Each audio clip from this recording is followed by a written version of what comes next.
name's Simon Wilshire and I'm the founder of See.me.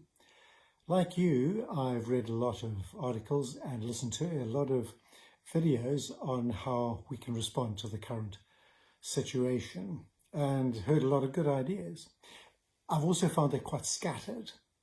So we've talked to a lot of the CEOs we've been working with for many years and found out how they are personally responding and how they feel that their people are responding too. It's been interesting that there's a pattern to what people, the CEOs are saying.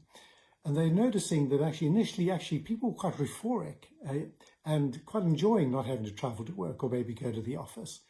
But over time, of course, they're just finding the day a little bit fatiguing, maybe even quite often working longer hours and feeling tired at the weekend as well.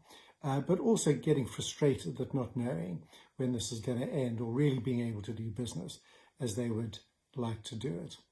So because of the sheer frequency or the number of ideas, we thought we'd try and bring them together, because what CEOs were also saying is not only how do we help our people respond well in this current situation, but how do we recover once it's over, and then how do we renew what we're doing.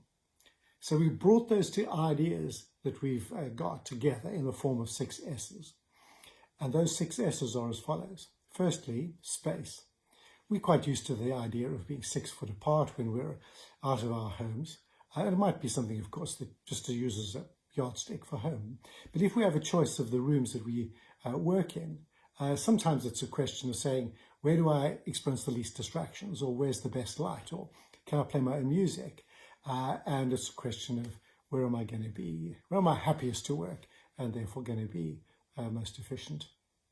Secondly, systems.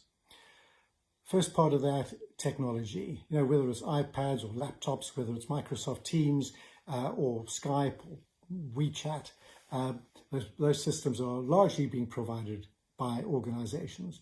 And it's just a question of how do I use those processes or those systems even more effectively. And then, of course, there's being systematic personally and having a rhythm, a way of working that suits us. Thirdly, there's the whole idea of structure, which many articles have talked about. How do we shape our day? When do we get up? Do we get dressed? When do we plan for breaks, for lunch? Is there exercise in there? Is there time for family and a little bit of fun? Of course, that's very personal. And it even goes down to our little biorhythms, like physiologically, sometimes we're a bit more creative than other times of the day, which we've probably all noticed. So how do we build those into a day that's structured in a way that keeps us efficient, but also mentally fit? A lot of mental health in that area. And then fourthly, of course, there is the social element.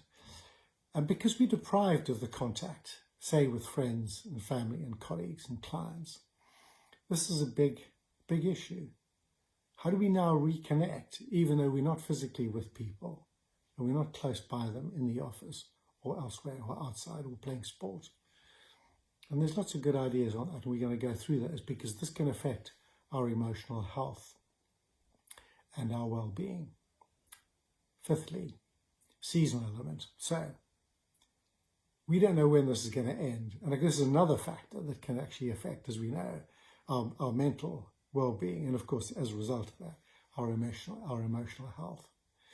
And we're really saying to ourselves, because we don't know when it's going to end, how do we cope with that? How do we think in a way that allows us to be efficient today and motivating and a constructive part of our families and our organizations and our communities in that sea of uncertainty, as it were? Sixthly, there's the spiritual element. For some of us, it's a big S. For some of us, it's a small s. What we're talking about is how do we go beyond the physical, beyond the mental, beyond the emotional? And increasingly, we're talking about transcendental leadership nowadays. We're going to go through how we personally can tap in to that resource, and then how can we help our teams too. So those are the 6 S's that will allow us to bring many of the good ideas together and help us personally be efficient, and then of course to do it for our teams and our organizations. And we hope you'll join us on that journey, because we're going to cover one of those S's in a separate video over the next few weeks until we've done all 6 and then put them together. Please do send in your questions and your comments. We'd love to hear from you, and any ideas that you think we should be considering would be helpful too, so that we can share them liberally with all those that we care about.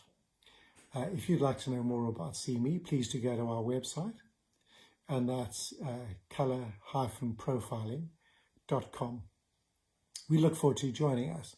It's going to be a good journey and a lot of fun.